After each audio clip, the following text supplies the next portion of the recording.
አረ መጋለጥ በጣም ልምድ የለኝም በጣም ያስፈራል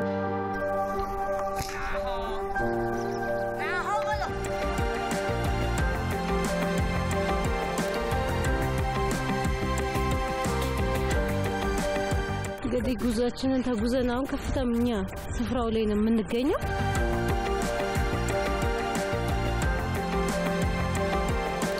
የቅዝቃዜ መጠን 9 ዲግሪ ሴንቲግሬድ የተመለከትነው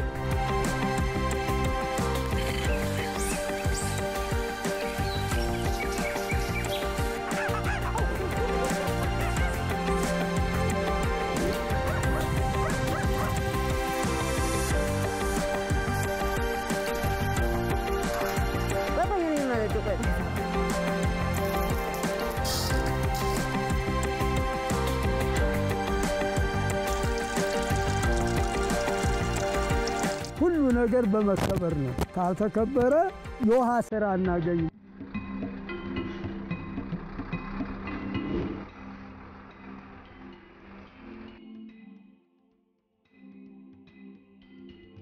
ተፈጥሮ አስደናቂ መልክዓ ምድር የብርቅዬ እንስሳትና እጽዋት መገኛ የአካባቢው ማህበረሰብ ጥንታዊ ስልጣኔ ማሳያ የመንዝ ጓሳ ማህበረሰብ ጥብቅ ስፍራ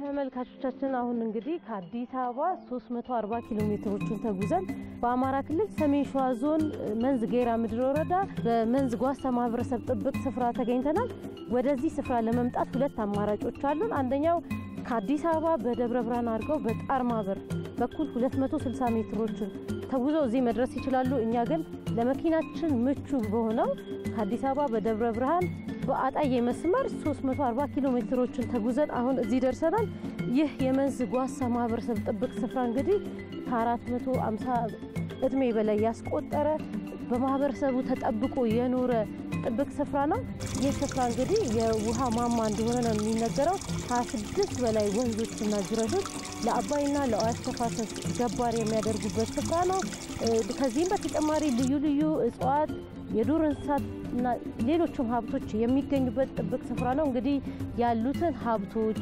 የህብረተሰቡን ተጠቃሚነትና ሌሎች አገልግሎቶች አብረን እየተዘዋወርን የምንጎበኝ ነው የሚሆነው አብራችሁን ቆዩ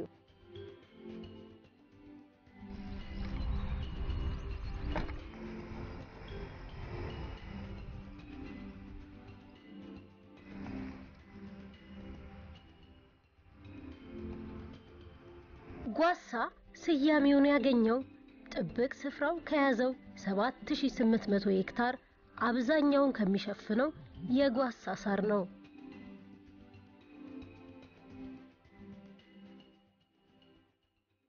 የመንዝ ጓሳ ማህበረሰብ ጥብቅ ስፍራ ከ17ኛው መቶ ክፍለ ዘመን ጀምሮ የአካባቢው ማህበረሰብ በመሰረተው ባህላዊ ተቋም ሲጠበቅ እንደኖረ በጥብቅ ስፍራው ላይ የተደረገ ጥናት ያሳያል ቄሮ የሚባል ሲስተም ነበር ቄሮ ሲስተም ማለት ጎልማሶች በእነዚህ በቅድም ባልኳቸው ጭቃሹ ምስለኔ ወይም በተመረጡ ሰዎች አማካይነት ይታዘዛሉ ጓሳውን የሚከፈትበትና የሚዘጋበት ሰዓት አለው የሚከፈተው ዩዥዋሊ በብዙ ጊዜ የሚከፈተው ድርቅ ባለበትና ሳሩ በጣም ባደገበት ጊዜ ይከፈታል መጀመሪያ እንደተከፈተ ሰዎች ሳር እንዲያጭዱ ይፈቀድላቸዋል ሳሩን ያጭዳሉ ይከምራሉ ቤት ሲከድኑ ገመድ ሲሰሩ ጭቃ ሲያቦኩ ፍራሽ ይሰራል ማይሰራው ነገር የለም በቤት ውስጥ መገልገያና በርሻ ላይ ለሚጠቀሙባቸው መሳሪያዎች ያገለግላል እንዲያውም አልፎ ተርፎ ወደ ከተማ አዲስ አበባ ድረስ እየመጣ ይሸጥ ነበር ሙሬ የኖራ መቀበያ ብሩሾች የሚሰሩት ከሱ ነውና ከዛ አዲስ አበባ ድረስ እየመጡ ይሸጣሉ ስለዚህ ገንዘብ ያገኙበታል ጉርሳችን ያሉበት ምክንያት ማለት ነው ሌላው ደግሞ ልክ አጨዳው እንዳለቀና እንትን እንዳለ ከብት ገብቶ ግጥ ይደረጋል እና ልክ ከብቶች ግጦሽ መጨረስ ያለባቸው ሐምሌ አቦ ላይ ነው ሐምሌ አቦ የሐዋርያት ጾም የሚባለው አለ የሐዋርያት ጾም የሚፈሰክበት ቀን ነው እና አላወኩም ነበር ምናምን አይሰራም ምክንያቱም እዛ አካባቢ predominantly ክርስቲያን ኮሚኒቲ ነው ያለው ኦርቶዶክስ ክርስቲያኖች ስለሆኑ ልክ የሐምሌ አቦ ቀን ጀምሮ ማጨድ የለም ከብት ማምላት የለም ምንም ነገር አይፈቀድም ባልተፈቀደበት ጊዜ ከብት ለምሳሌ ይዞ የሚሄድ ገበሬ በአቋርጦ የሚሄድ ካለ አፉን ማሰር አለበት እንዳይግጥ ማለት ነው ይሄን ካላረገ ከብቱ ሲግጥ እዛ ውስጥ ከተገኘ ከብቱ እዛው ይታረዳል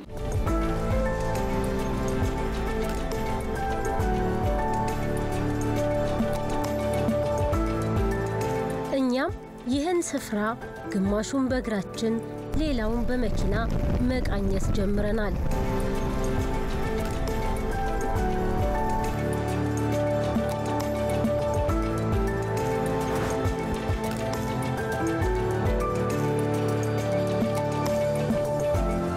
እዚህ አካባቢው በጣም ውርጫማ ነው ከ3200 እስከ 3700 ከፍታ ላይ ነው የምንገኘው እንዴት ነው ሰላም አደር እንድታደር እንኳን ወደ ምንዝጓሳ ማህበረሰብ ጥብቅ ስፍራ በደህና መጣሽ እንኳን ደህና ቆያችሁ ሰላም ናችሁ በጣም ብርዳማ ነው በጧት ስለሆነ ነው መሰለኝ ያው እንግዲህ የምንዝጓሳ ማህበረሰብ ጥብቅ ስፍራ ከንጹህ አየር ጋር ንጹህ ብርድ መገለጫ ነው ስለዚህ ጉብኝታችን ከዚህ ነው የሚጀምረው ማለት ነው ከእንግዲህ የምንዝጓሳ ማህበረሰብ ጥብቅ ስፍራ የመጀመሪያው ማረፊያ ክፍል የምንዝጓሳ ኮሚኒቲ conservation area lodge ወይም የምንዝጓሳ ማህበረሰብ ጥብቅ ስፍራ lodge ይሄ ነው የመጀመሪያው ማለት ነው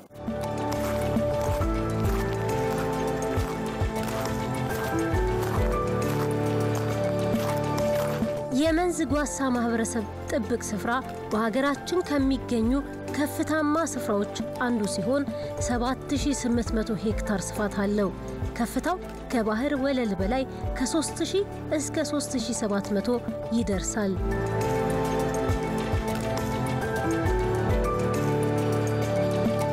መገና ተራራ እንግዲህ ይሄው ከካምፕ ሳይት ነው ከዚህ ጋር ተነስተን ወደ ላይ ወጥተን የጥብቅ ስፍራው ከፍተኛ ቦታ ማለትም 3700 አባል ሜንሲ ሌቭል የምናገኘው ተራራ ነው ጉዟችንን እንቀጥል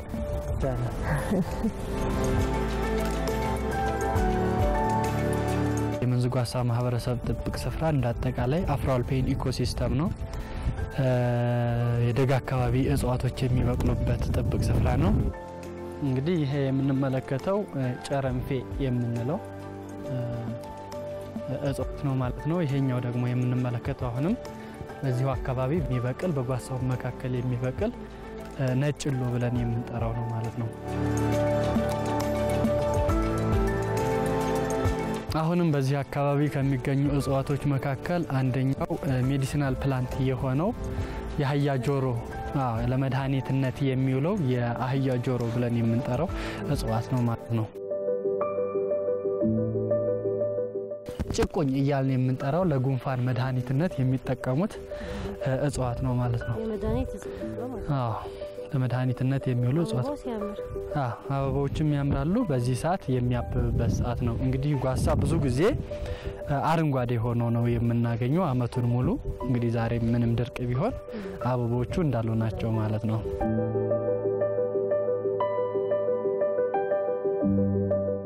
ተመልካቾች እንግዲህ የምንዝጓሳ ማህበረሰብ ጥብቅ ስፍራ ጉብኝታችን እንደቀጠለ ነው አሁን ወደ ከፍታማ ስፍራው በመጓዝ ላይ ነው የምንገኘው እንግዲህ የተለያዩ እጽዋቶችን አይተናል አካባቢውን ከማስዋብ ባለፈ ለተለያዩ ጥቅሞች የሚውሉ እጽዋቶችን ተመልክተናል በዋናነት እንግዲህ ለመድኃኒትነት የሚውሉ እጽዋቶችን እዚህ ስፍራ ላይ ተመልክተናል አሁን ከጀርባ የምትመለከቱት እንግዲህ ጅብራ የሚባለው ብርቅዬ እጽዋት ነው እንግዲህ በተለምዶ ምን እንደ ጅብራ ትገተራለሽ ወይ ትገተራለ ያለ በተለምዶ ምን ተጠቀምበት ቃል አለ ጅብራ የሚባለው እጽዋት ግን ይሄን ይመስላል ማለት ነው ሌሎችን እንግዲህ ያሉትን እንደ አስታ የመሳሰሉትን እጽዋቶች እንግዲህ ያየን እንሄዳለን አብራችሁን ቆዩ ጉዞዋ ደስ ትላለች ነፋሻማ አየር ስላለ ድካማ አይሰማኝም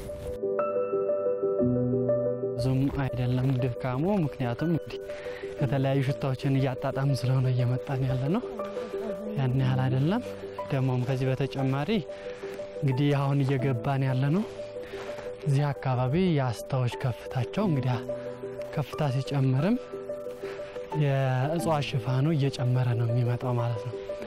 እንግዲህ እዚህ አካባቢ ወደ አስታ በብዛት ወደሚገኝበት አካባቢ እየገባን ነው።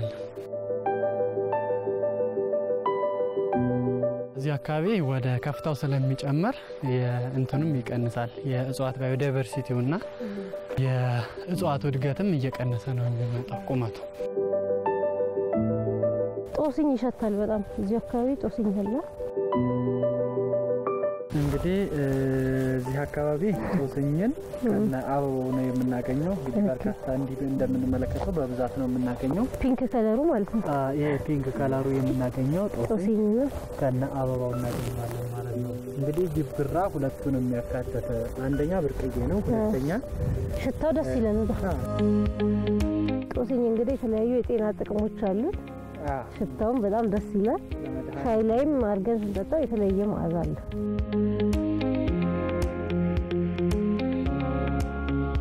እንግዲህ ጉዟችንን ተጉዘን አሁን ከፍተኛ ስፍራው ላይ ነው የምንገኘው። ግን በጣም የሚያምር ስፍራ ስላየን እዚህ ጋር አረፍ ብለናል። ምንድነው እዚህ ጋር የምናየው አገሮቹ ምንድነው የሚባሉት ሚሊዮንስ? እንግዲህ የመንዝ ጓሳ ማህበረሰብ ጥብቅ ስፍራ ውስጥ ከሚካሄዱ የኢኮቱሪዝም እንቅስቃሴዎች መካከል አንደኛው ትሬኪንግ ነው። እንግዲህ ከሎጅ አካባቢ ተነስቶ እዚህ ሁለተኛው ካምፕ ሳይት እስከሚደረስ ድረስ በርካታ ቪው ፖይንቶችን እያየን ነው የምንመጣው። እንግዲህ ወደ ታች የምንመለከተው የታችኛውን የአጣዬን ወረዳ እይታዎች እያየን በተመሳሳይ ደግሞ በከፍተኛ ተራራ የጓሳውን በጥብቅ ስፍራ ውስጥ ያሉትን እንስሳቶች፣ እጽዋቶች፣ አዋፍቶች እያየን በዚህ ትሬኪንግ ፖይንት ወይም በጉዞ መስመር ነው የምንመጣው ማለት ነው። የእግር ጉዞ ለሚመጡ በዚህ ነው። የእግር ጉዞ ወይንም ደግሞ በበቅሎ ለሚጓዙ ሰዎች በዚህ መንገድ ነው የሚመጡት። እንግዲህ ሲመጡ ይሄንን ቦታ እያዩት ነው። እንግዲህ እንደምንመለከተው ወደታች አረንጓዴ ሆኖ የምናየው አንዱ የመንዝ ጓሳ ማህበረሰብ ጥብቅ ስፍራ ጥቅም ነው። እንግዲህ በመንዝ ጓሳ ማህበረሰብ ጥብቅ ስፍራ ውስጥ ወደ 26 የሚደርሱ አነስተኛ ወንዞች ይገኙበታል። ይህም የሚሆነው መንዝ ጓሳ ማህበረሰብ ጥብቅ ስፍራ ስለተጠበቀ መሬቱ ስፖንጂ ነው። ስለዚህ ውሃን ለረጅም ጊዜ ቋጥሮ የመቆየት አቅም ስላለው የታችኛውን ክፍል በመስኖ በተለያየ መንገድ የውሃ እንትኖችን ሃይድሮሎጂካል ቫልዩ አለው ማለት ነው የመንዝ ጓሳ ማህበረሰብ ጥብቅ ስፍራ። እንግዲህ የመንዝ ጓሳ ማህበረሰብ ጥብቅ ስፍራን ስንመለከት የሁለት ወንዞች ገባር ነው። አንደኛው የአዋሽ ነው እንደምንመለከተው ወደዚህ ወደ አዋሽ ይፈሳል ማለት ነው። ከዚህ በተጨማሪ ወደ ናይልም በዛኛው ሳይድ ይፈሳል ማለት ነው። ስለዚህ የመንዝ ጓሳ ማህበረሰብ ጥብቅ ስፍራ በእነዚህ በ26 ወንዞች እንዲሁም ከዚህ በተጨማሪ በ26 ምንጮች ጠቀሜታው ሃይድሮሎጂካል ቫልዩ አለው ማለት ነው።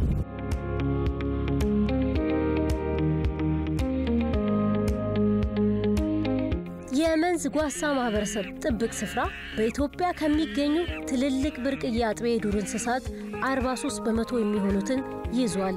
በተጨማሪም 111 የሚደርሱ አዋፍ ሲገኙ ከነዚህ መካከል 12ቱ በኢትዮጵያ ብቻ የሚገኙ ናቸው።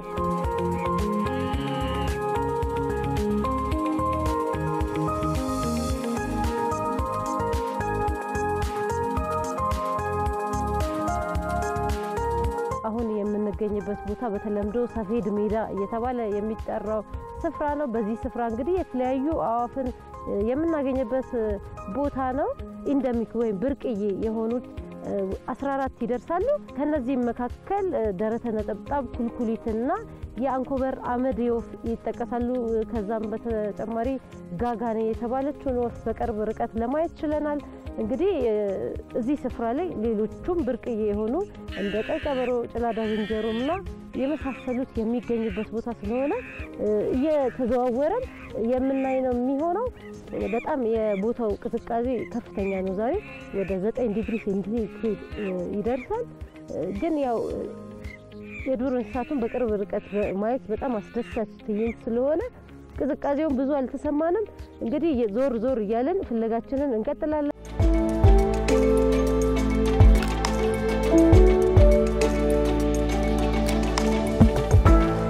የማህበረሰብ ጥብቅ ስፍራ ካሉት ሀብቶች መካከል እንግዲህ የዱር እንስሳቱ ይጠቀሳሉ።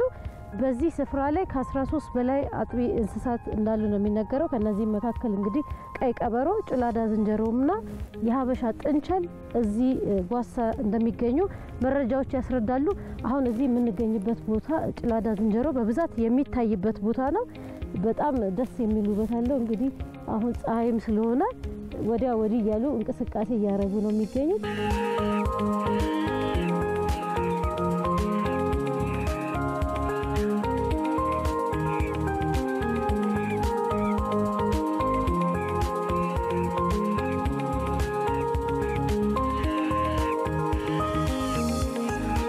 የመንዝ ጓሳ ማህበረሰብ ጥብቅ ስፍራ የአካባቢውን ስነ ምህዳር የመጠበቅ ከፍተኛ ጠቀሜታ አለው።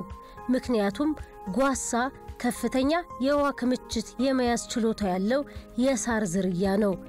ይህ ስፍራ 26 የሚደርሱ ወንዞችና ጅረቶችም መነሻ ነው።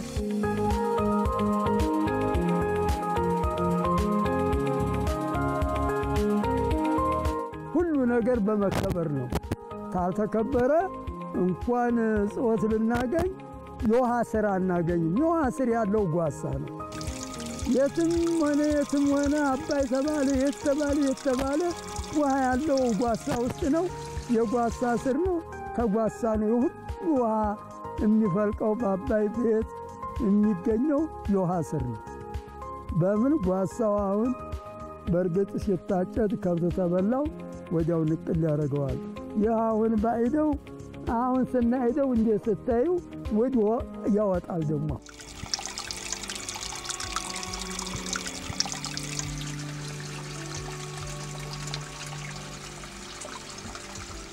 ለበርካታ ዓመታት የተጠበቀ ስለሆነ የውሃ ቋት ነው።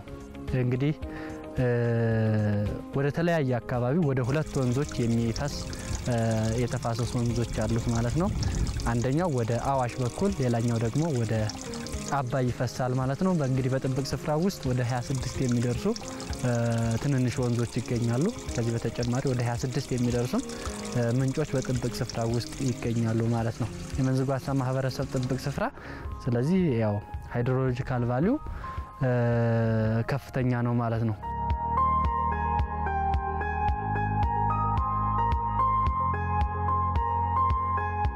የመንዝ ማህበረሰብ ጓሳ ልብሳችንም ጉርሳችንም ነው በማለት ያላቸውን የህይወት ቁርኝት ይገልጻሉ።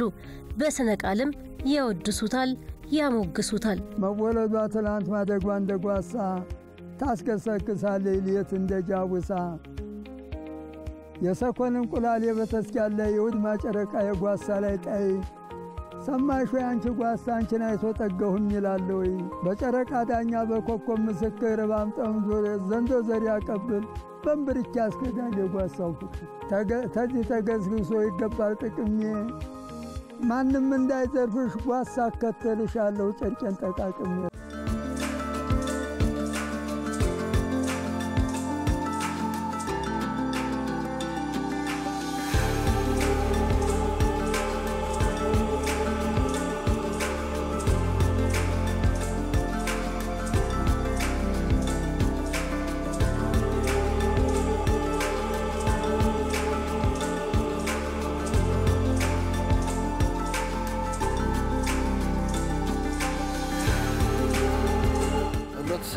አካባቢ ጥበቃ በአገራችን ውስጥ የሚሆን በሌላው ዓለም የሚገኙትን ቁጥራቸው የተመናመነ ለመጥፋት የደረሱ ዝርያዎችን እንዴት ይጠብቃል የሚል ጥናት ጀመር። የኔም የዶክትሬት ማማያ ጥናት በዛ ላይ ተመሰረተ ነው። ከዛ አካባቢው ላይ የነበሩትን የአገር ሽማግሌዎች ማነጋገር ጀመርን። ይሄ ጥናት እንግዲህ ለ3 ዓመት የዘለቀ ነው። ጥብቅ ስፍራው በደንብ ቁጥር 97/2004 የማህበረሰቡ ባለቤትነት ህጋዊ እውቅና አገኘ።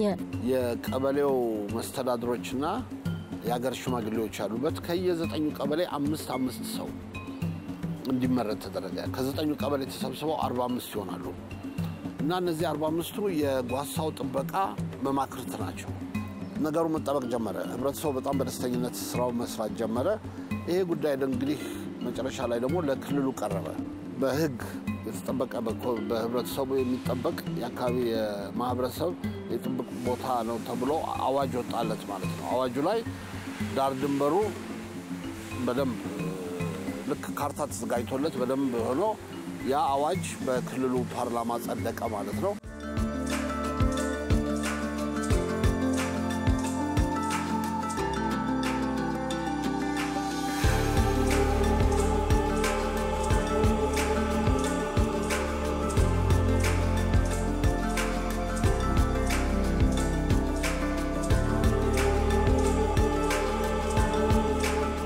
ከድሮ ይዘን አሁን እየቀጠልን ያለው በማህበረሰቡ በ3 አመት አንዴ ይፈታል ይሄኛ ማለት ነው። እንደሌሎቹ ይለቀቃል። ለማህበረሰቡ ልቅ ሆኖ እንደ ድሮ ከብት አይገባም። እዚህ ግን ያለውን ጓሳ ሳሩን አጭሮ ማህበረሰቡ ይዞ የሚሄድበት ሁኔታ ነው ያለው። እንደምታውቁት ይሄ ጓሳ ሳር ከፍተኛ ዋጋ ያለው ነው ለማህበረሰቡ ማለት ነው። ማህበረሰቡ ጓሳችን፣ ልብሳችን፣ ጉርሳችን ብሎ ነው ድሮ ሲጠብቅ የነበረው። ለምንድነው ይሄ ጓሳ ታጭሮ እንደምታውቁት አብዛኛው የሳር ቤት ነው ያለው። ሌላ አማራጭ የሚከንበት የለም። ስለዚህ የሚከነው ቤቱን ይከናል። ከዛ የተረፈውን ደግሞ ወደ ገበያ ወስዶ በመሸጥ ጉርሱን ይሸኩናል ማለት ነው። እና አሁን በወጣው ደንብ መሰረት 2 አመት ከ8 ወር ይጠበቃል። ከዛ በኋላ ከሚያዚያ ግንቦት ሰኔ ድረስ ክፍት ይሆንና አጭሮ ይወጣል ሰው። ከዛ መጨረሻ ላይ ተመልሶ የሚዘጋበት ሁኔታ ነው ያለው ማለት ነው።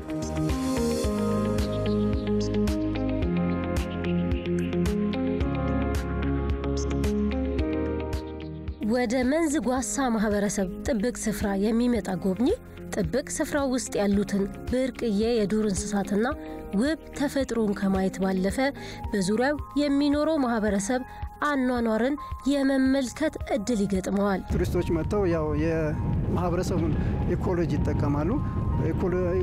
ማህበረሰቡን የሚጠቀሙበት ሎጅ የአልጋ ገቢ ያገኛሉ። የመግቢያ ያለው ከዛ ውጪ የተደራጀ የኢኮ ቱሪዝም ማህበሮች አሉ። የጋይድ ማህበር አለ። ጋይዶች ጥቅም ያገኛሉ። እንደገና የበቅሎ አቅራቢዎች እነሱ በዛ በበቅሎ አቅራቢ እና አህያ የሚያቀርቡ ማህበሮች አሉ። የምግብ አብሳይ ማህበር አለ።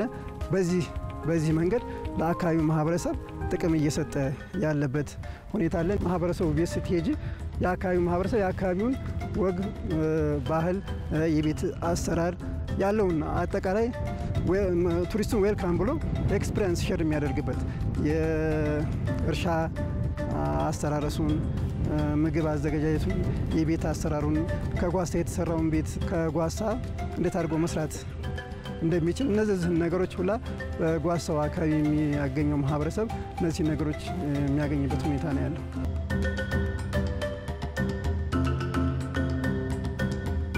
እንዴት ናችሁ?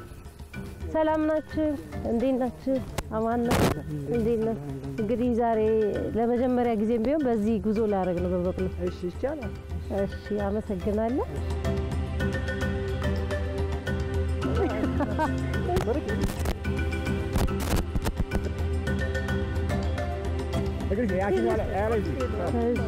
በጣም ነው የሚያስፈራው።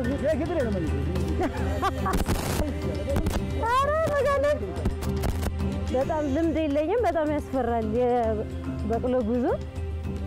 ረጋ እያልን ብንሄድ ወደ ቱሪስት መንደሩ ነው የምንሄደው።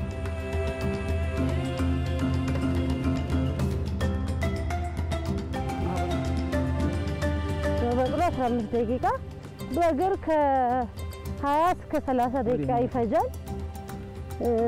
እንግዲህ እዚህ የቱሪስት መንደሯ ቱሪስቶች ሲመጡ ሁሉ ነገር የአካባቢውን አመጋገብ አለ አኗኗር ሁኔታ የሚያዩበት የጎራ የተሰኘው መንደር ደርሰናል።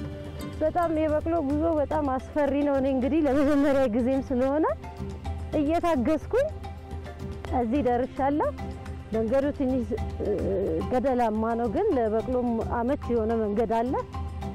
በእግርም ቢመጡ ደስ የሚል መንፈስን የሚያድስ ነገር ነው የተመለከትነው። በጣም ደስ ይላል።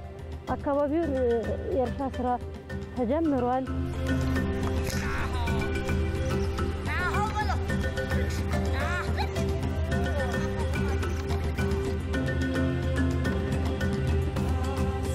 እንደምን ዋላችሁ?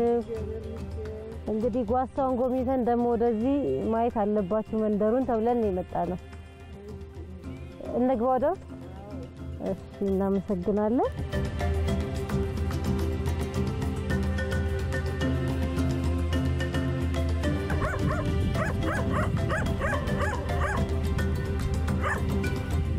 እንግዲህ መቀበያችን ቤት ነው። ጓሳው ጉዝጓዣችን ነው። ይሄ የከብት ቤታችን ወዲያኛው ነው።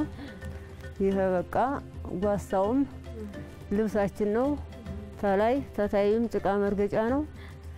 ይሄም በቃ ጉዝጓዣችን ነው። እንግዲህ የምንቀበለው ገብስ ነው፣ ሌላ የለም። የምናሞርተው ጥረሾም እንጀራም አድርገን ነው የምንሸኝበት። ደስ አለ። ጠላ ይሆናል፣ ጥረሾ ይሆናል፣ ቆሎ ይሆናል። ገብስ ብቻ ነው፣ ሌላ እንትን አይሆንም። ስለዚህ ለእንግዶቹ የምታቀርቡት ከገብስ የተሰራ ነው። ከገብስ የተሰራ ነው። ጠላውም እንጀራውም ጥረሾ ሌላ እንትን የለም። እንግዶቹ ሲመጡ እንግዲህ ይሄንን ባህላዊ ቤት ነው የሚያዩት። ከምንድን ነው የተሰራው? ጭቃ ድንጋይ፣ ያው ጓሳ በጓሳ እየተወካ ነው። እሺ ክዳኑ ጓሳ ነው። ጓሳ ነው። ብር አለ፣ ብር አለው ተውስ። እንዴት ትገልጫለሽ? እንደው ጥቅሙ የጓሳን ጥቅም እንዴት ትገልጫለሽ? አይ ጓሳ ጥቅሙማ ያው የኛ እንትናችን ነው፣ ልብሳችን ነው ብለ ነው በሙሉ ማስባት። ያው እኛ አንድ ጊዜ ይጠበቃል በሙሉ ከብቱም ሰውም እንዳይሄድ ይጠበቃል። የተለቀቀ ጊዜ ነው የምናሄደው።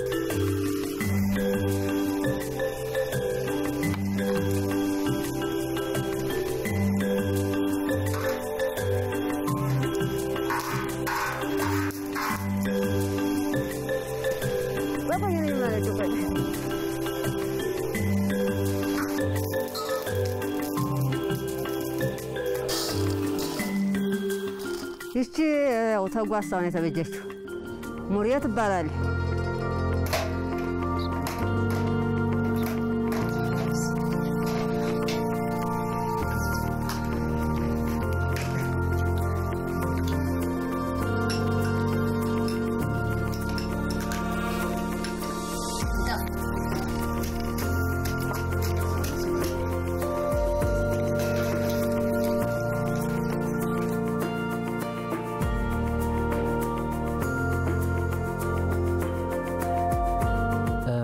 ጓሳ ማህበረሰብ ጥብቅ ስፍራ የመጣ ቱሪስት የመንዝን ባህልም ለማየት ወደ መንደር ገብቶ በዚህ ቢጎራ በተባለ መንደር አካባቢ መጥቶ እዚህ አካባቢ እንግዲህ የመንዝን ባህላዊ ምግቦች፣ ባህላዊ አልባሳት እንዲሁም የመንዝን አመጋገብ፣ የቤት አሰራራቸውን በዚህ አካባቢ መጥቶ ይጎበኛል ማለት ነው። እንግዲህ እንደምትመለከቱት እዚህ በመንዝ አካባቢ ያለ የቤት አሰራር እንደምንመለከተው አንድ ወጥ የሆነ ፎቅና ምድር ቤት ብለን የምንጠራው የቤት አሰራር አይነት ነው ያለው። እንግዲህ ከላይ በኩል ያለውን ፎቁን የምንመለከተው ህዝቡ ወይም ቤተሰቡ የሚኖርበት ቤት ነው ማለት ነው። ከዛ ከመሬት ደግሞ የምንመለከተው ምድር ቤት ብለን እንጠራዋለን። ከብቶች ነው የሚኖሩበት ማለት ነው። ይሄም የአካባቢው ህብረተሰብ ከላይ ስለሚተኙ ከላይ ሆነው ስለሚያድሩ የአካባቢው ቀዝቃዛ ስለሆነ ለሰዎቹ ሙቀት ይሰጣቸዋል ማለት ነው። በተጨማሪም ከብቶቻቸውንም በአንድ ቤት ውስጥ ማሳደር ይቻላል ማለት ነው። ከዚህ ጋር የምንመለከተው ተጨማሪ ቤት ነው፣ ኩሽና ነው ማለት ነው። በዚህ አካባቢ ያሉ ህብረተሰቦች ኩሽናን ለብቻው ነው የሚጠቀሙት ማለት ነው። መንዝ አካባቢ ያሉ ህብረተሰቦች ጓሳውን አጭደው ለተለያየ ጥቅም ሸጦ ገንዘብ ከማግኘት በተጨማሪ ቤቱን የሚሰሩት ሙሉ በሙሉ ከጓሳ ነው ማለት ነው። ከላይ ጣሪያውን ስንመለከት የሚከደነው ከጓሳ ነው። ከውስጥ ገመዱን ጣሪያውን የሚያስሩበት ገመድ ነው። በተጨማሪም ግንቡን የሚገነቡት ልክ እንደ ሲሚንቶ ጓሳውን ከጭቃ ጋር በማዋሃድ ድንጋዩን በማያያዝ ግንብ ይገነባሉ ማለት ነው። ስለዚህ የጓሳ ጥቅሙ በርካታ ነው ማለት ነው።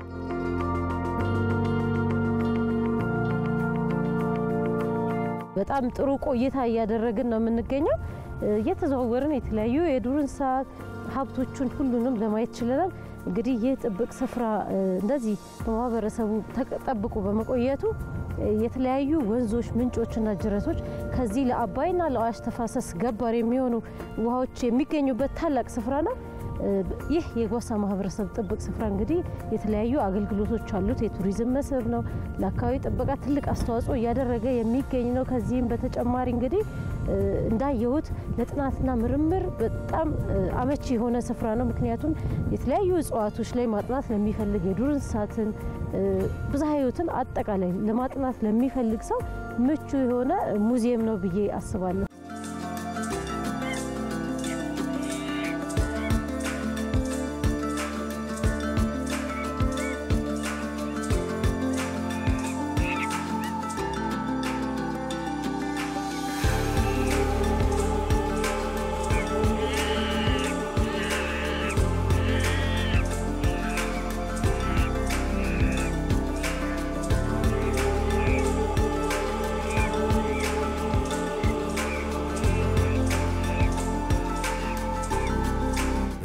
ለማደስ አብዛኛው ከዚሁ በሚገኙ ማቴሪያል ክዳን ምናምን ያሉ ነገሮች ናቸው።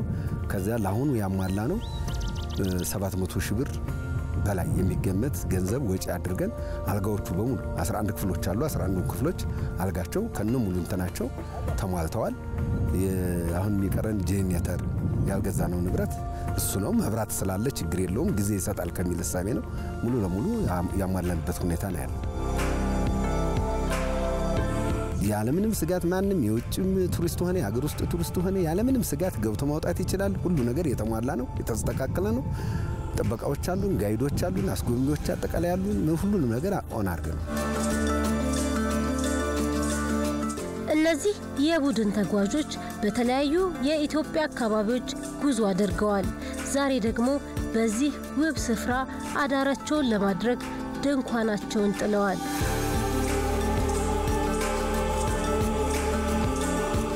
በጣም አስደናቂ ነው። ምክንያቱም ብዙ ሰዎች አያውቁት። በተለይ ሎካል ትራቨለርስ አንዳንድ የሀገር ውስጥ ተጓዦች አንዳንድ በአዲስ አበባና አቅራቢያው ያሉ ቦታዎች ላይ ነው በብዛት የሚጓዙት። ይሄኛው ግን አንደኛ ጥብቅ ስፍራ ነው። ቬጂቴሽኑ በጣም የሚገርም ነው። አሁን እንግዲህ ያለነው ፀሐያማ እንትን ነው። ስንመጣ ብዙ በረሃ የሚመስል ቦታ አይተናል። ግን በዚህ ጊዜ እንደምታየው አረንጓዴ ነው። አበቦቹን ከለሮቻቸው ይታያል ምናምን። አየሩ ቅዝቃዜ ትንሽ እንትን ይላል። ግን በውስጡ የያዛቸው እንስሳቶች ቀበሮ፣ በይ፣ ሊዮፓርድ እነዚህ ሁሉ እንትን እንዲሉ ማህበረሰቡም አብሮ የሚተባበር ነው።